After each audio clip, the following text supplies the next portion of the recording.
Welcome to Podcast and Business. I am Juan Carlos Giraldo from Boston, United States. The energy transition faces many challenges, and mining companies play an essential role in this energy transition with the need for critical minerals. Mining companies have an excellent opportunity to help this transition by providing many raw materials.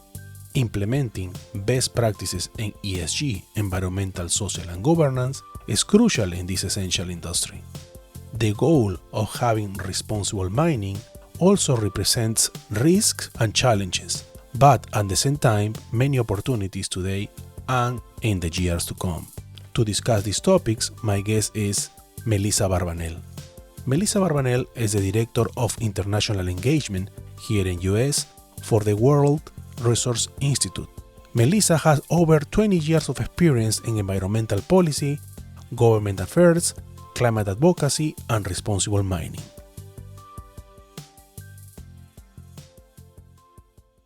Hello, Melissa. How are you? I am well. How are you, Juan Carlos? I am doing well. Thank you for being my guest in this episode. And today we will discuss a very interesting topic, which is mining and its relationship with ESG metrics, risk, responsible mining, and also opportunities that involve in this challenging industry. I would like to start this conversation with the following question, Melissa, and to get into the context. How will you define responsible mining? Responsible mining is an idea that has been around with the mining industry for a long time, and it has evolved over time. Initially, there was conversations about environmental health and safety back in the 1980s, and then there was discussions about corporate sustainability in the 90s.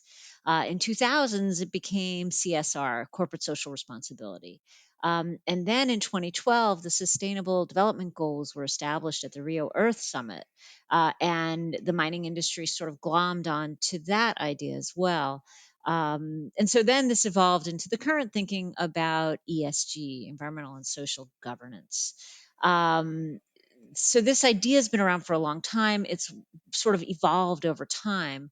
When we think about responsible mining, it's basically about practices, and it's practices on the ground, and it really is how the mining industry affects the environment. And within the environmental context, a range of issues are important: biodiversity, ecosystem services, and nature. Water stewardship, and this really is both water quality and water consumption. Air emissions, this can be criteria pollutants or toxic air emissions. Waste management, mines create a very large quantity of waste. And some of that waste is waste rock. It's relatively inert material that is removed to be able to access the ore body. And some of it becomes tailings, which are the wastes that are suspended often in liquids behind a tailings dam. And then there are issues like mine closure, climate change, and circular economy, all environmental issues that are relevant to responsible mining. Next, there's how mining affects people. And this can be impacts to communities and potentially benefits to communities. It can address issues like land tenure, people who used to live on the land who might get pushed out so that mines can be developed. Indigenous peoples is a very large issue in responsible mining. Cultural heritage, not destroying, indigenous peoples' cultural heritage. Stakeholder engagement is important, as well as artisanal and small scale mining, which is its own issue really on its own right. And then I would say the last couple of buckets are how mining affects workers, human rights and safety, child and forced labor, safety and health, and then of course having respectful workplaces. And then the last bucket is really what's ethical business practices.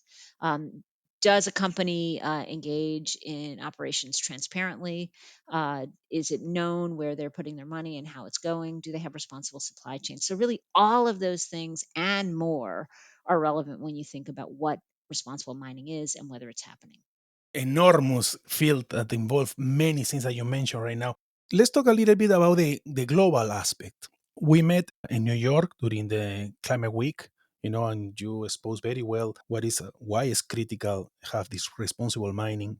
From the global aspect, Melissa, what are the biggest challenge that mining industry face regarding of responsible mining? To name a few. It really would depend on who you ask.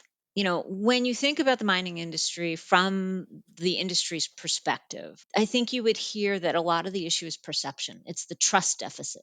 They have a trust deficit with local communities. And this really prevents operations from being built and can be a major stumbling block. And the trust deficit is created really based on the history of the industry, right? You look at the legacy of mining, and there were abandoned mines. There is a legacy of pollution and contamination, and a history of very, very negative impacts to communities, indigenous and otherwise. The mining industry is kind of unique. You do have these high profile disasters that can happen. For instance, tailings dam failures that have killed hundreds of people in some instances. You also have coal mining accidents, and so when an accident happens, often it taints the entire industry. It's all painted with one brush. And it's not like that for, let's say, the car companies. If Volkswagen decides to lie about its diesel emissions, everybody does not assume that the entire auto industry is not to be trusted. But it is very much the case with mining. So it's kind of different. And so I think that the industry globally, some of the biggest issues it faces really are indigenous peoples and the management of indigenous peoples. Or how they relate, sorry, to indigenous peoples. They say that mining sites for critical minerals, about 54% of them are close to lands that are that there's an interest for indigenous peoples. So how do you manage that going forward? That and the environmental issues, water consumption, water pollution, major issues. And then mine closure. Once you build these mines, they're around for a long, long time, and oftentimes they're not designed for what's called clean closure. They might have to be managed indefinitely, and that's a real problem. Very interesting. You know, Melissa, while I was studying and preparing for this interview, I was watching a webinar, about ESG, environmental, social, and governance, and mining. And one of the speakers mentioned something very interesting.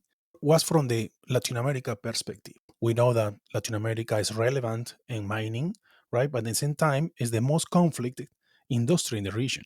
She mentioned that, like for example, that trigger, of course, social conflicts, political instability, affecting the communities that you mentioned. The perception of the mining companies is awful. This situation is pushing companies to incorporate ESG best practices. So, my next question is, how do mining executives see the environmental, social, and governance metrics in your opinion? What are your thoughts? I think that most mining executives see ESG metrics as a way to measure and manage risks and opportunities related to environmental, social, and governance performance.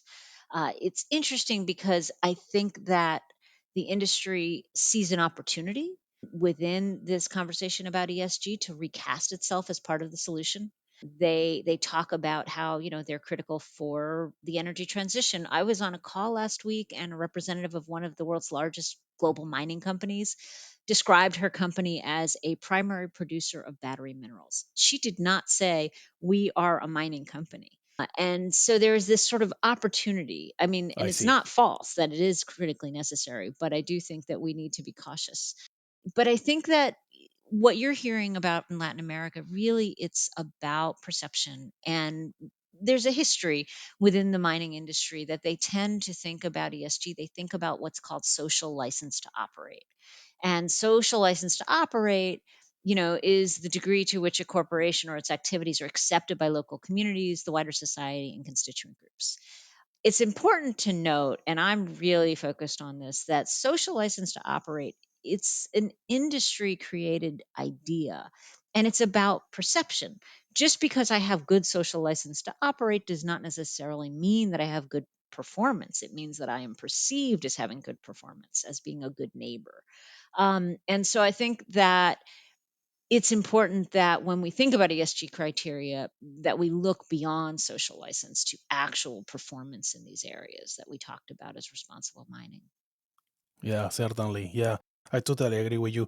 Let's discuss about your article that you published on the World Resources Institute, which is related also to this kind of ESG metrics, environmental, social, and governance, sustainability, and responsible mining, politics, geopolitics as well, is enormous.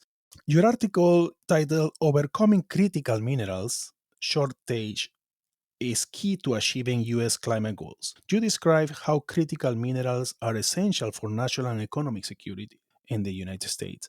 However, those critical minerals face risk. In your opinion, what are the predominant risks that these critical minerals facing right now? So I would say that there are really four groupings of the most important risks related to critical minerals. The first are the geopolitical risks related to mining and processing. Supply chain concentration creates a lot of challenges and a lot of tension. I think that there is sort of the plus and the minus of supply chain concentration.